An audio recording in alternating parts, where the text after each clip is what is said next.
Autism means socialising can be quite a challenge, and that's exactly the case for 16-year-old Brodie Smith here. Now, he was determined to go to his school prom. There he is, all sorted out in his lovely suit. But you might find it quite sad to know that he was setting off to that prom all on his own. But he wasn't alone for long, because a group of girls with a sharp eye from his school were heading towards the prom.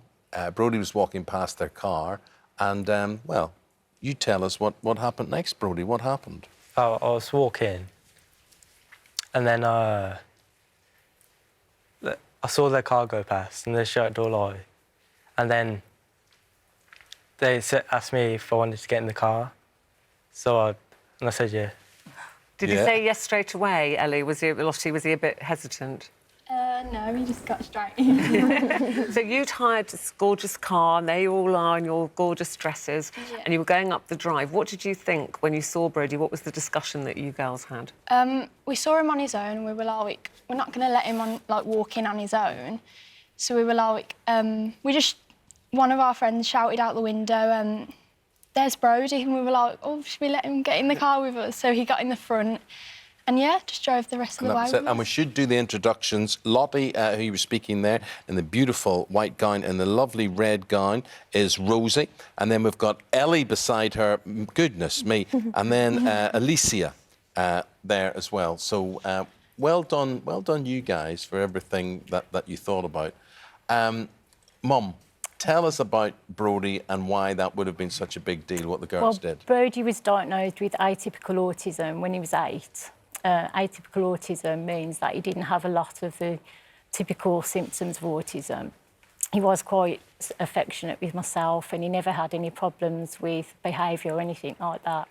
But it has affected his socialisation and how he sort of makes friends. He finds it quite difficult in social situations to make friends and to sort of talk to people and express his feelings, that kind of thing. So that must have been quite a shock for you then, when he said he wanted to go to the prom and he was going to go on his own, as a mum, sending him off on his own. Yeah, I was really delighted that he wanted to go to prom. I was quite pleasantly surprised as well. Yeah. But I must admit, on the day, he chose his own suit, chose everything. When he went off, I did feel a bit sad that he was sort of going off on his own.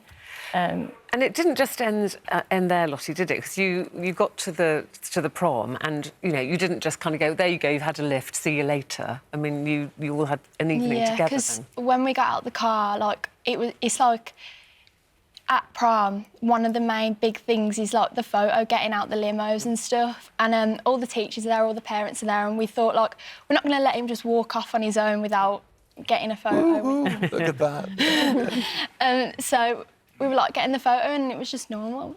And, Brodie, what about you at this stage? Are you loving this at this stage? Yeah. Are you adapting to this? Yeah. Yeah?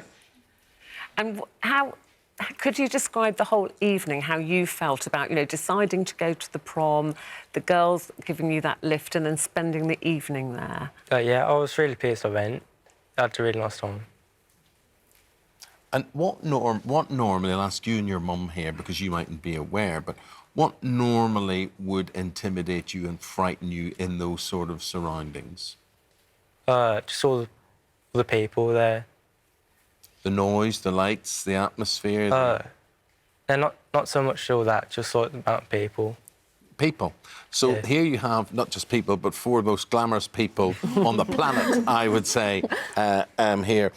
Elisa and Ellie, from your point of view, was this a joint decision from you all then to bring Brodie on board? Yeah.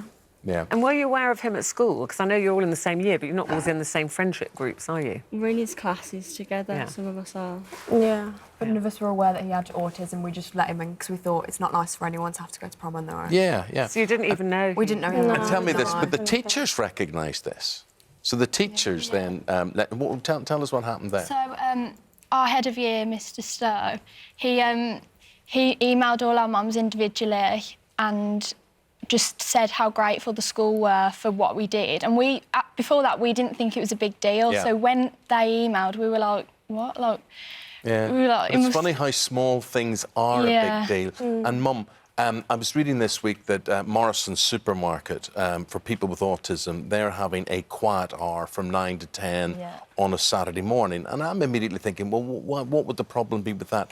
And it was putting it there that lights, that noise on tills, music, background music, all sorts of things like that can be very disruptive. So in Brodie's life, how do you balance what he hears and sees and perceives and what is going on? To be honest with you, I'm extremely lucky, very, very lucky that Brodie is not severely affected. Yeah. So he can live mostly a normal life. We go out and do things. He comes to gigs with me. He really enjoys that. He loves music. So I'm very lucky that we've never had to really adapt our lives that much.